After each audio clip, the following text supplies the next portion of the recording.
আসসালামু আলাইকুম বন্ধুরা, সবাই কেমন আছেন? আজকে এই টেম্পোরারি বাথরুমটা ফিটিং করব।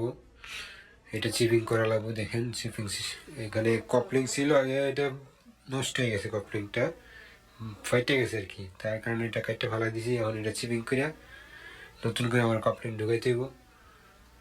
অনেক কষ্ট চিপিং করা, অনেক কষ্ট। যদি জানে তো সহজ, চিপিং করা যদি না জানে না অনেক কষ্ট হয়, অনেকে পারেও না, লিকেজ মারে। তো এটা অনেকক্ষণ লাগছে আমার চিপিং করতে, অনেক টাইম লাগছে গ্যালেন্ডার দিয়ে। দেখেন আমি কীভাবে করি। যারা প্লাম্বারের কাজ করেন অবশ্যই ভিডিওটা দেখবেন ভালো করে।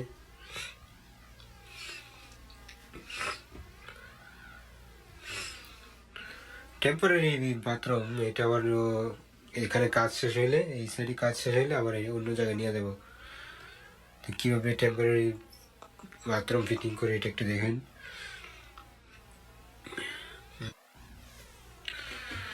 অনেকক্ষণ চিপিং করার, গ্লেন্ডিং মারার পরে এখন ফিটিংসে আসছে।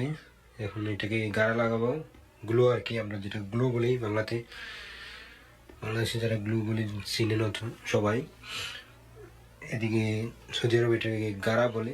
তো একটু বেশি করে লাগাইতে হবে যাতে চিপা চাপা সবখানে গ্যাপ না থাকে কোথাও।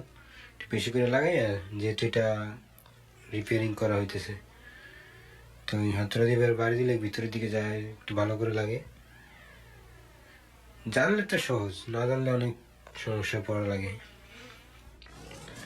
তো এদিকে এটা শেষ, কমপ্লিট। এখন আপনার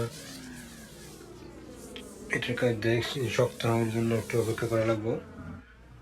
তো অলরেডি শক্ত হয়ে গেছে, ঠিক আছে, শক্ত হয়ে গেছে। এখন আমরা ড্রামের যে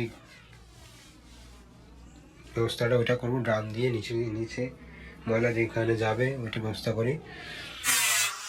যে টেম্পারেচার বুঝে নিন,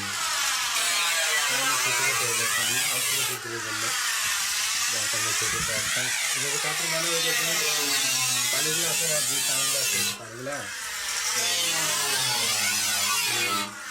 বালুর ভিতরে চলে যাবে। তো এত সহজ এটা ভরবে না, বাস এই জন্যই গর্ত করা হয়েছে, গর্তের মধ্যে রাখা হলো। তো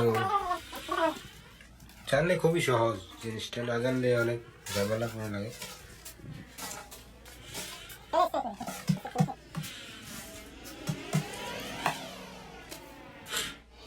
অলরেডি একটা শেষ, এখন বাকি অংশটা জয়েন করতেছি। দেখেন এই যে জয়েন্ট হয়ে গেছে।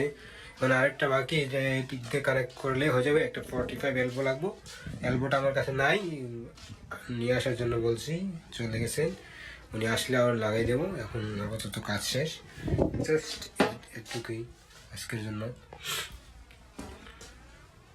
তো আপনারা যারা ভিডিওটি দেখছেন ভালো লাগলে অবশ্যই লাইক করবেন।